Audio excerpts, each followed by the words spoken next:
회의실의 공기는 얼음장처럼 차가웠다.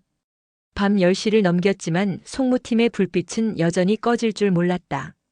긴 회의 끝에 남아있는 건 단 4명. 윤석훈, 강효민, 허민정, 그리고 이진우였다.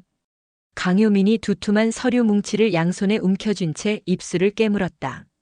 이건 우리가 맡아야 합니다. 피해자 쪽에 분명히 명분이 있어요. 그녀의 목소리는 흔들림 없이 단단했지만 맞은편에 앉아있던 윤석훈의 표정은 싸늘했다. 효민 변호사. 그의 음성은 차갑게 가라앉아 있었다. 감정에 흔들리면 사건을 망칩니다. 클라이언트의 눈물에 끌려가면 안 돼요. 효민의 눈빛이 불꽃처럼 번쩍였다. 전 끌려간 게 아닙니다. 피해자의 말 속에서 진실을 본 거예요. 진실? 윤석훈은 비웃듯 코끝을 올렸다. 법정에서 통하는 건 진실이 아니라 증거입니다. 변호사는 정의의 기사도 영웅도 아니에요. 계산해야 합니다. 이길 수 있는 싸움인지부터. 순간 방 안의 공기가 팽팽히 끊어졌다. 이진우가 서둘러 손을 흔들며 중재에 나섰다. 두 분 너무 날 서지 마세요. 일단 자료부터 정리하고. 하지만 그의 말은 허민정의 짧은 비웃음에 가로막혔다. 풋, 역시 신입 티가 나네. 진우 씨, 윤 변호사 말이 맞아. 법정은 감정으로 이기는 곳이 아니야. 강 변호사, 당신은 아직 그걸 모르는 것 같네. 효민의 손끝이 살짝 떨렸지만 눈빛만은 흐려지지 않았다. 저는 게임을 하러 이 자리에 앉은 게 아니에요. 사람을 지키러 왔습니다. 윤석훈은 잠시 그녀를 뚫어지게 바라보다가 아무 말 없이 자리에서 일어나 서류를 들었다. 그럼 증명해 보세요. 당신 말이 옳다는 걸. 그때 회의실 문이 벌컥 열리며 비서가 다급히 들어섰다. 윤 변호사님, 대표님이 지금 당장 보시재요. 대표 변호사 최상문의 집무실. 벽 가득 들어선 고가의 와인과 책들이 권력의 냄새를 풍기고 있었다. 석훈 변호사. 최상문은 와인잔을 흔들며 낮게 웃었다. 이번 사건은 조용히 덮는 게 좋겠네. 대표님, 사건의 성격이 너무 무겁습니다. 피해자가. 피해자? 최상문의 입술이 비틀렸다. 우리가 지켜야 할 건 피해자가 아니야.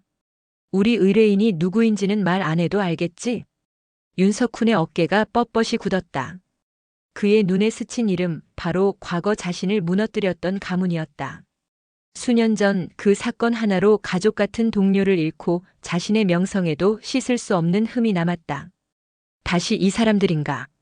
숨이 막히는 듯한 압박감에 그의 손이 떨렸다. 그러나 최상무는 부드럽게 미소 지으며 잔을 들었다.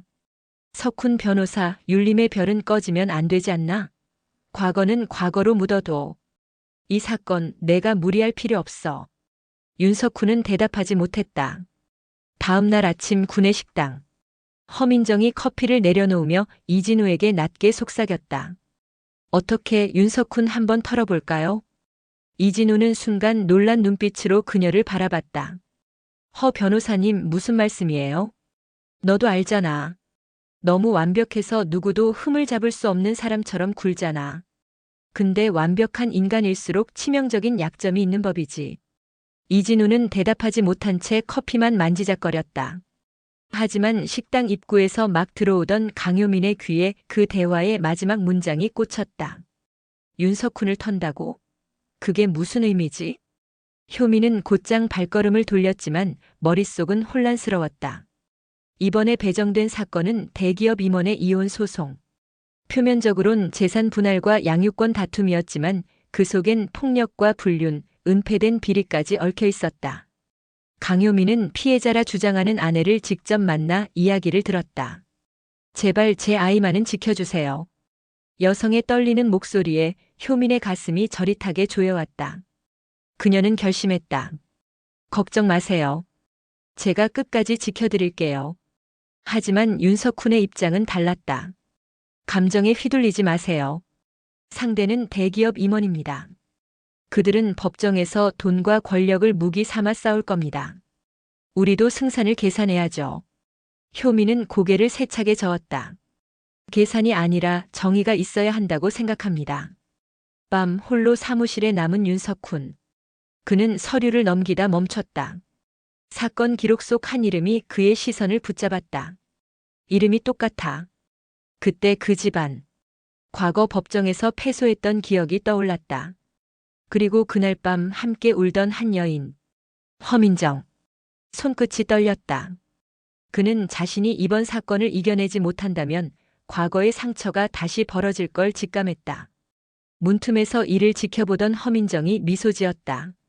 결국 당신도 과거에 묶여 있구나, 석훈 씨. 며칠 후 사건 전략 회의.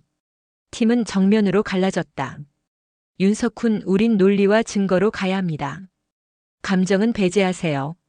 강효민, 그럼 피해자의 목소리는 누가 대변합니까? 법은 사람을 지키기 위해 존재해야 해요. 허민정, 둘 다 틀렸어. 대표님은 윤림의 이익이 우선이라고 했어. 감정도 정의도 다 필요 없어. 이건 회사의 명령이야. 순간 효민의 얼굴이 굳었다. 그럼 변호사가 아니라 하수인이 되자는 겁니까? 윤석훈은 한마디도 하지 않고 서류를 덮은 채 방을 나갔다. 그의 뒷모습은 흔들리고 있었다. 사건 조사 중 효민은 피해자의 아이와 단둘이 마주했다. 작은 손이 그녀의 손목을 붙잡았다. 아줌마, 우리 엄마 지켜줄 거죠? 효민의 눈이 젖었다. 그래, 내가 반드시 지켜줄게. 반면 허민정은 최상문의 방에서 보고하며 속삭였다. 대표님, 이번 사건 윤석훈이 무너질지도 모르겠습니다. 늦은 밤 윤석훈은 홀로 사무실에서 과거 기록을 바라보며 속삭였다. 내가 다시 그 지옥을 겪게 될 줄은 몰랐군. 그의 목소리를 문 밖에서 들은 강효민. 놀람과 동정, 그리고 설명할 수 없는 감정이 뒤섞인 눈빛으로 그를 바라봤다. 그리고 마지막 장면. 허민정의 차가운 목소리가 어둠 속에 메아리 쳤다.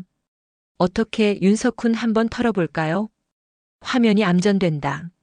7화의 막은 로펌 내부의 균열이 폭발 직전임을 예고하며 내려온다.